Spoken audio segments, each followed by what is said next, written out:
St. John Bosco is a very famous saint, and he's known for a lot of things, but one of the things that he's known for are his dreams. And the Lord would reveal to him things through these dreams on a number of occasions throughout his life. But in one of those dreams, he saw a stormy sea. And there was one large ship in the sea, and it was stocked with everything that it needed, all the supplies, all the weapons, everything that it needed. And the captain of the ship was the Pope. And this was an image of the Catholic Church. And there were huge waves crashing into the side of the ship. And there were other boats, smaller boats, that were filled with weapons and ammunition that were attacking the ship. And some of them were ramming the ship. And as they hit the ship, they would open up these big gaping holes in the side of the ship that water would pour in. And ahead of the ship, there were two pillars in the sea. And one of those pillars was Mary was at the top of it, and it had an inscription that said, "Mary, help of Christians." And there was a second pillar which was taller, and it had the Eucharist at the top of the pillar. And it said in an inscription, "Salvation of the faithful." And so the Pope was steering the ship towards these two pillars. And in the middle of the battle, as the ship was getting attacked, the Pope was actually killed. And the enemy started to cheer and rallied when they saw the Pope die.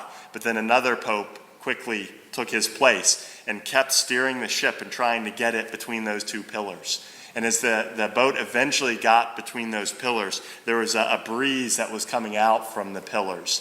And it would actually heal the gaps that had opened up in the side of the ship so that the ship could keep going.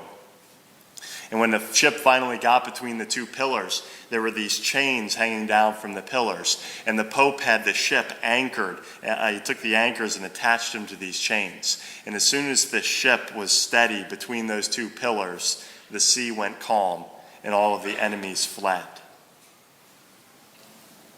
I think that's a fitting dream to reflect upon in light of today's gospel.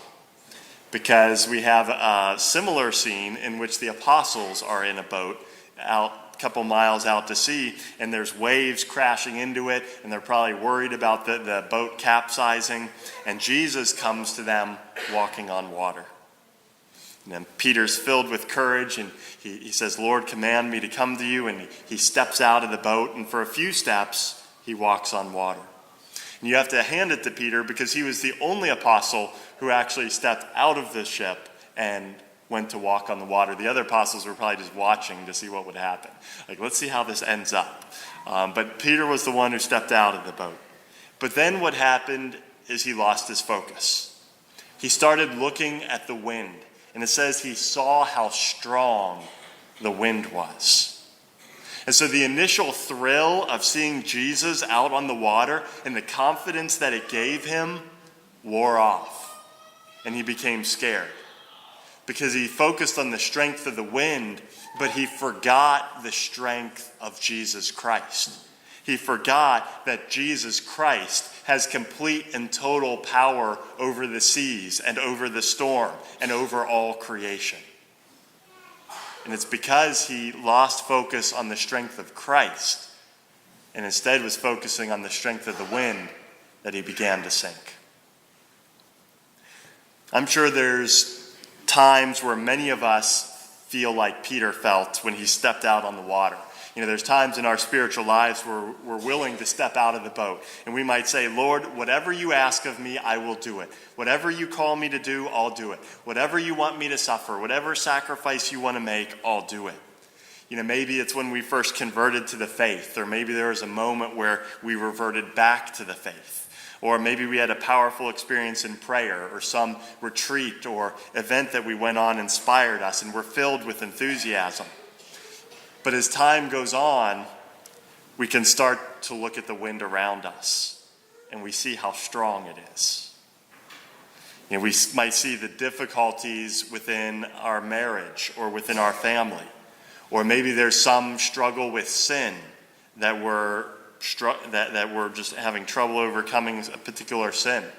You know, maybe there's some sort of health issues that we're facing that we're dealing with. And sometimes the wind just seems so strong. And as we focus on the wind, we start to sink. Because we lose focus on the strength of Christ. That he has power over all things. That nothing happens that he doesn't either directly will to happen or that he doesn't permit to bring about some greater good from that trial.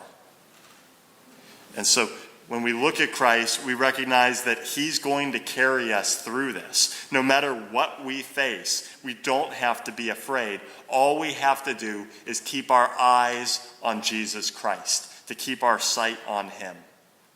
And as we think about that, the dream of St. John Bosco, what we need is simply to be anchored between the two pillars, to chain ourselves between those pillars like the Pope did with the ship.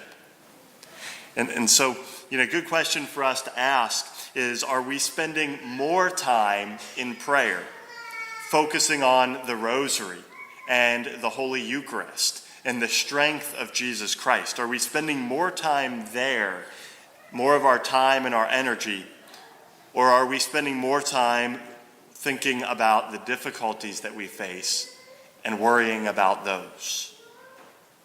When we do turn to our Blessed Mother and we turn to the Eucharist, just like there is wind that was coming off of those pillars that would heal the ship, so too for us, there's grace that comes that strengthens us in those moments. But it's important for us to have an intensity in our prayer and to be anchored to those pillars. And so when we pray the rosary and when in our devotion to the Eucharist has to be intense. The bishops have called for a Eucharistic revival, 3 years of a renewal of devotion to the Eucharist. And what they're calling attention to is it's not just enough for us to believe in the Eucharist. It's not enough for us simply to have an intellectual faith in the Eucharist. And maybe some of us struggle with that, and that can be a valid struggle.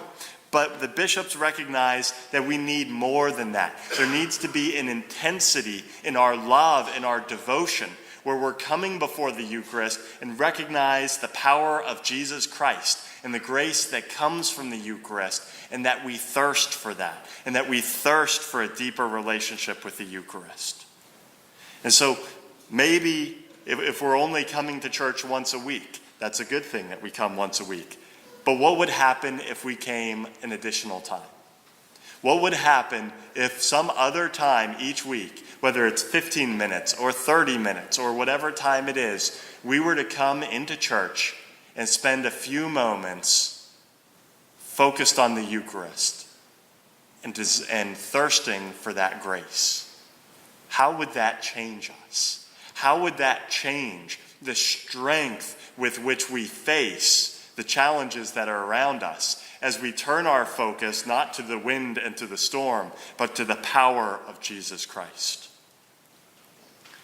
And so I encourage us as we reflect upon these readings today to make sure that in our spiritual life that we are focused on those two pillars, that we have a deep and intense devotion to the Rosary and to the Holy Eucharist, and that we are truly setting our lives on a trajectory where we're focused on those pillars and that we're centered between those pillars so that whatever storm comes, whatever wind we face, we'll be able to keep our focus on the strength of Jesus Christ and the intercession of our Blessed Mother to give us the strength to weather any storm and ultimately to come to safe harbors.